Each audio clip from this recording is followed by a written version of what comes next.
I had a bit of an illusion about what Everest was, or I guess more what it has become.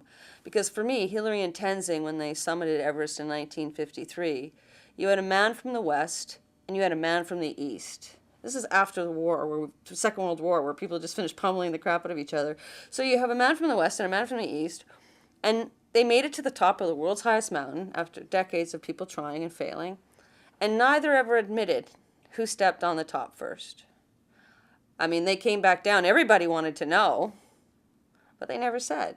So to me, there was just something so incredibly noble about that. And as much as the mountain is a metaphor for human ambition, and human ambition is so much about personal achievement, somehow they stepped outside of that in that goal. I mean, when we went to the moon, it was like the Americans had to beat the Russians, or, there's always an innate competitiveness to things, but there wasn't. But when I went back there 3 years ago with this kind of romantic idealism of the mountain and what it represented to me and everything, I got there and there was like 800 people from around the world. There was garbage. There was stories of people stealing each other's oxygen.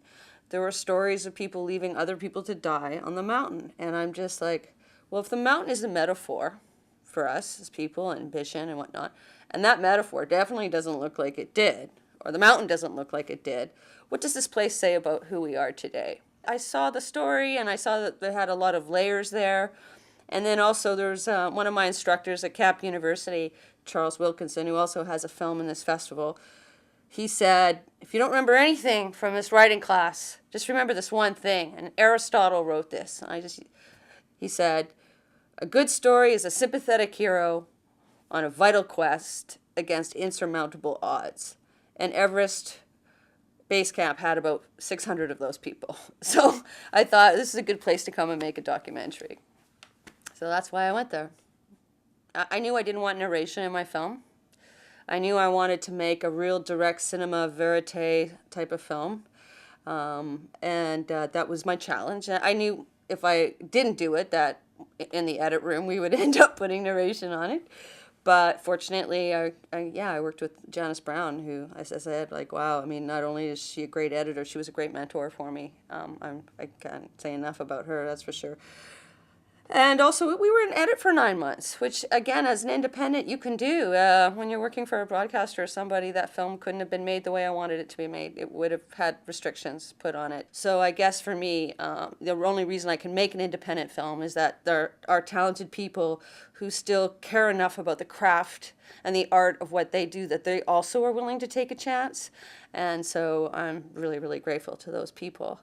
I mean, I was the first woman to make a film on Everest. There's been 40 films made on that mountain. I was, to my knowledge, and I say that with all due respect, if there was a woman that made one, the very fact that I wasn't concerned about making a mountain, about getting to the top, I was really concerned about making a film at base camp, which is like the belly of the mountain, the belly of the mother, so to speak. So, and I was also, women are, there are a lot fewer women than men at base camp, but I give quite a few of them a voice in my film because I'm very sensitive to representation. Not that men can't be, but as once you've been on the receiving side of that, you just, and I say this could be true of anything, and it could be true of men too. I mean, we all bring our own experiences into everything that we do. But no, I think there's definitely a very feminine touch to this film. And it's really interesting because I intentionally chose to work with a man when I went there, though, because I'm very intuitive. I wanted to bring in a left brain and a right brain, a feminine and a masculine, and then I wanted to weave with like a braid those images and those experiences. So, but I intentionally chose a woman to do my edit. Even though it's this extreme sport kind of environment, I didn't want a fast edit. I wanted something really slow. And almost that had kind of went up like your heartbeat, but then come back down. And I looked at a lot of Janice's work, and she had that cadence that I was looking for, and that sensibility too. And also, she wasn't looking to exploit people. Sometimes you get in the edit room and everyone's looking for that, what they think someone else wants, and she brought a real sensitivity and a lot of class, really, to the process, because she never wanted to make someone intentionally look bad. Like, you can get your point across without showing disrespect, because at the end of the day, anybody that lets me point a camera at them, I owe them something. I do, and it's respect. Thank you very much for trusting me, you know. Now, I'm a woman, so how much of that is because I'm a woman? I don't know. But I know as a woman that no one has offered me the opportunities that I've looked for, and that to get them, I've had to create them for myself. Statistically, we aren't looking at an even par out there right now. It just isn't. And I don't want to go around blaming anybody, but I want to change it.